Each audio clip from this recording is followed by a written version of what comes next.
Hello, here I am. So here I am, August 5, 2017.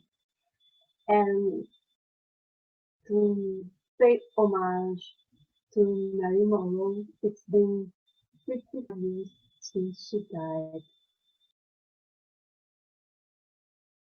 Without Marilyn Monroe, actually not without her because she left a huge legacy. Thank goodness for that. So here I am to pay homage very humbly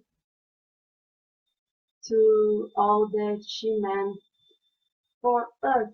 So I was surprised to learn by this person. I'm not gonna say who because it's top secret. They told me that she was actually murdered. What really happened to her? And I was astonished to learn that she was actually murdered. And this is top secret. Stayed in my head for a long time, 20 years, and here I am now with this great lady. She was indeed a big star, a great woman, and a wonderful person.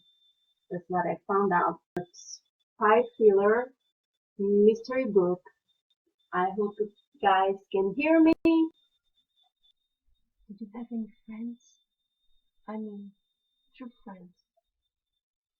Real friends who count in your life as a megastar. You know, diamonds are a girl's best friend.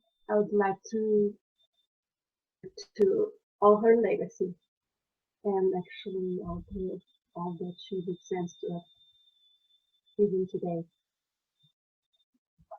And for everything that she brought to us all, the laughter and the great things. So here I am to honor. I'm going to read a piece of my book. The title is The Mysterious Murder of Marilyn Monroe. It used to be a mystery. So here's my spy thriller mystery book, hybrid novel. The Murder of Marilyn Monroe. It's time to put some light on a very dark issue, which has the collective conscious or unconscious, because you're very unconscious about so many things.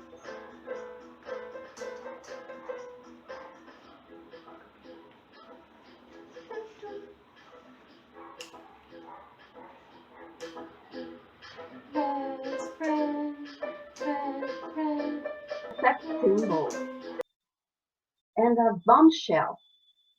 Then internationally famous and acclaimed movie star died the same year of the tiger, only it was ruled by the water tiger. Somewhat an iconic irony, putting out the fire. And she was blown off like a candle in the middle of a hurricane. After all, she knew too much. She was already fully in the presence of anyone less than the most important figure in the world history. That would be the President of the United States. And she kept all her and his secrets on her diary. The same one he did tell during their lovemaking, that she wrote the annotations in a small red book to himself to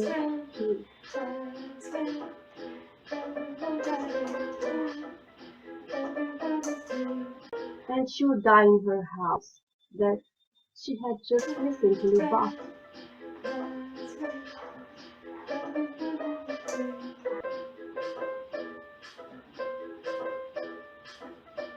I'm going to read just a small part in the first chapter, just the beginning.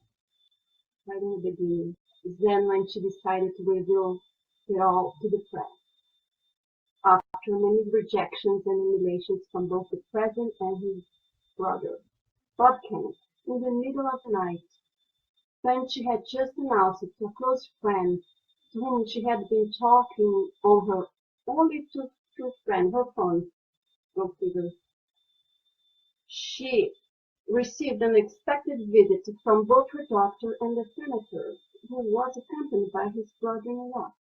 This one she knew too well, an actor whose participation in her life included the many adventures and adventures of a self-proclaimed Red Pack. The weekend previous to her assassination, she was invited to spend at a friend's house in Lake Tahoe. It was anyone else? Who? Frank Sinatra, of course, the mastermind of all things related to the Red Pack, and he had planned to make it an incidental encounter between her and son Giancana, after taking his private jet to call Nueva York. Giancana talked to her in private and told her about the perils of overexposing herself the way she did on May, when she sang the most gossip event of the year, the Happy Birthday, Mr. President, in her almost ironic futility tempered by her hypersexually charged tone. Of course. Oh, wow.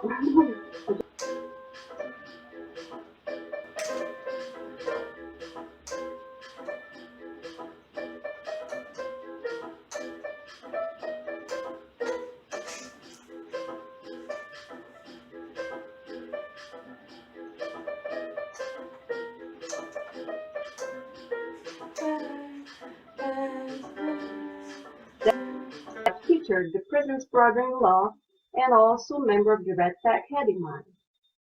But what he didn't expect was the reaction from Marilyn when she insinuated herself towards this issue, with the entire crowd in ovation during the birthday of the president. His brother-in-law, Peter, was too scared of her other friends and way too involved with the diva to be left on taking care of her moves. Well, apparently Frank couldn't behave the way she did towards. Well, she couldn't behave the way she did.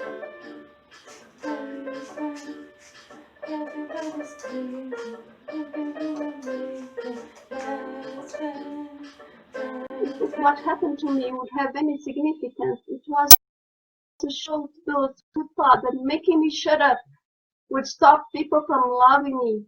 They were completely wrong. It was then that my fans and admirers really showed all their support to the woman I was. And that for me was worth the whole show. Don't be. I'm glad I had lived a life where I was a victim and a femme fatale at the same time. The anti-heroine that I've been portrayed in the movies. I wouldn't expect anything less than this. That doesn't include a tragic end. Why not? This part I wish I could erase. But I guess they all have a significant role for the collective consciousness. The public needs to reaffirm what it's like to be victimized by society. I know for sure that it was all written before watching. On July 7, 1962, a photographer arrives at her Brentwood home for what turned out to be her very last photo session, a shooting in her own house, which was made for a live cover, the magazine Life.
And when she was still alive, she still dreamed that she would live a happily, peaceful life.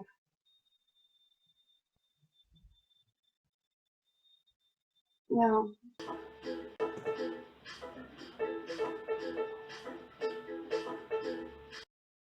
You must be rather busy in the afterlife. The afterlife, by the way, how is that? A delight, my friend. A delight in the light. A delight, my friend. A delight in the light. Oh, now I'm this one shining like a diamond. I'm touched to call me friend.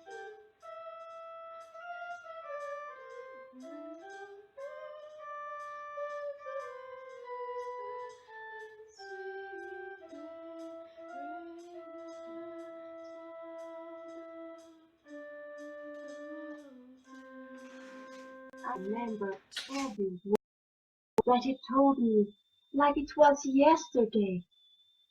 Listen, baby, he said, I would hate to see you troubled. Why don't you just stop now? I didn't see what the point of you being politic is. Politics. You don't see what's the point? I should have shouted out and laughed at his face. And then I told him, mind your own business. It's not about politics. It's about love. I know he's in love with me.